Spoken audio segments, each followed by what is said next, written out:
कदाचित्कालिन्दितटो विपिन संगित तरलो मुदाभिर्नारिवदन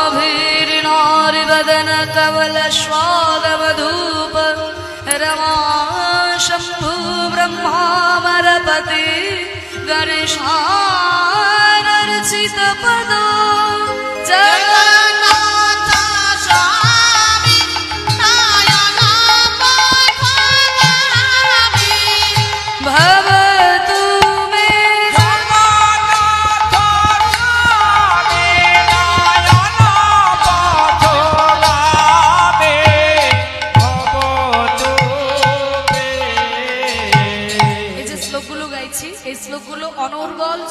महाप्रभु जगन्नाथের মুখের দিকে তাকিয়ে অনর্গল বলে যেতেন। একটু মানেটা বলে দিই, শ্লোকগুলো তো শোনা হয়, মানেটা বোঝা হয় না।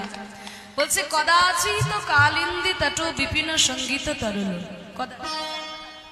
কদাচিৎ মানে কোন এক কালে, কালিন্দিতটো, কালিন্দি মানে যমুনা, তাহলে কালিন্দিতটো বিপিন সঙ্গীত তরল মানে যাকে আমরা জগন্নাথ রূপে দেখছি তিনি কিন্তু একদা মানে কখনো বৃন্দাবনে যমুনার তীরে তার বাঁশির সুরে সকল কিছু তরল করে দিতেন।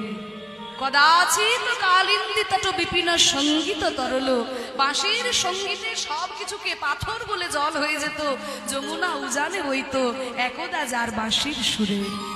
कदाचित् कालिन्दितटो विपिन संगीत तरल मुदाभिरी नारी बदन कमल स्वाद मधुप। বলছে আভিরি নারী মানে গোয়ালিনী গণের কি বলছে, মুদাভিরি নারী বদন কমল স্বাদ মধুপ। বদন কমলের যে মধু, সেই মধু আস্বাদন করার জন্য ভ্রমর স্বরূপ যেন আমার গোবিন্দ। कदाचित् कालिन्दितटो विपिन संगीत तरल मुदाभिरी नारी बदन कमल स्वाद मधुप। বলছে শোনো, তাহলে শুধু এইটুকু ভেবে নিও না জানো যে আভিরি নারীগণের বদন কমলের পান মধু পান করার জন্য তিনি বৃন্দাবনে ছিলেন, সেটা কিন্তু নয়। তিনি কে? রমা শম্ভু ব্রহ্মামরপতি। রমা মানে লক্ষ্মী, শম্ভু মানে শিব ঠাকুর, ব্রহ্মা অমরপতি, অমর মানে দেবতা, যারা অমর, অমরপতি মানে দেবতাদের পতি অর্থাৎ ইন্দ্রদেব। তাহলে লক্ষ্মী দেবতা, ব্রহ্মা এবং শিব ঠাকুর আর দেবরাজ ইন্দ্র যাকে সদা সর্বদা স্মরণ করে, গণেশ আর অর্চিত পদ, এবং গণেশ ঠাকুর সদা সর্বদা যার পদ স্মরণ করে তিনি কিন্তু এককালে বৃন্দাবনে বাঁশির সুরে সকলকে মোহিত করে দিয়েছে।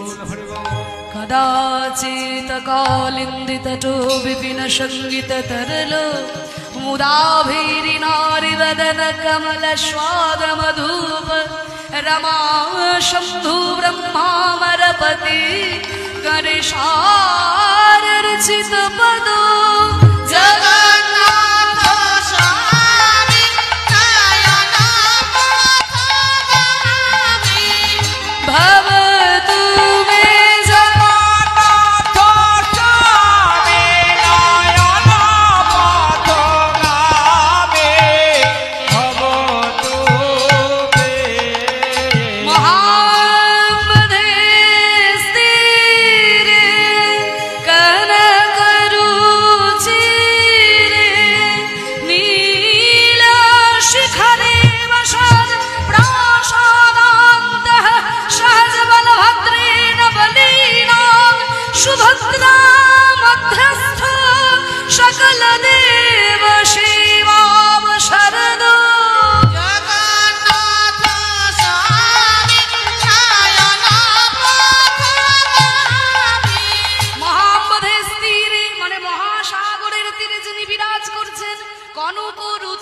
সোনার সিংহাসনে যিনি বিরাজ করছেন, নীল শিখরে বসন, নীল বসন তার নীল ধ্বজা যেন উঠছে, নীল শিখরে বসন প্রাসাদের মধ্যে তিনি বিরাজ করছেন। প্রাসাদান্ত সহজ বলভদ্রেন বলিনং, সঙ্গে রয়েছে দাদা বলরাম, সুভদ্রা মধ্যস্থ, মাঝখানে রয়েছে বোন সুভদ্রা। সকল দেব সেবাবশরদ, সকল দেবতাগণ সদা সর্বদা তাকে স্তুতি করছে। মহাপ্রধে স্থিরে কনকরুচি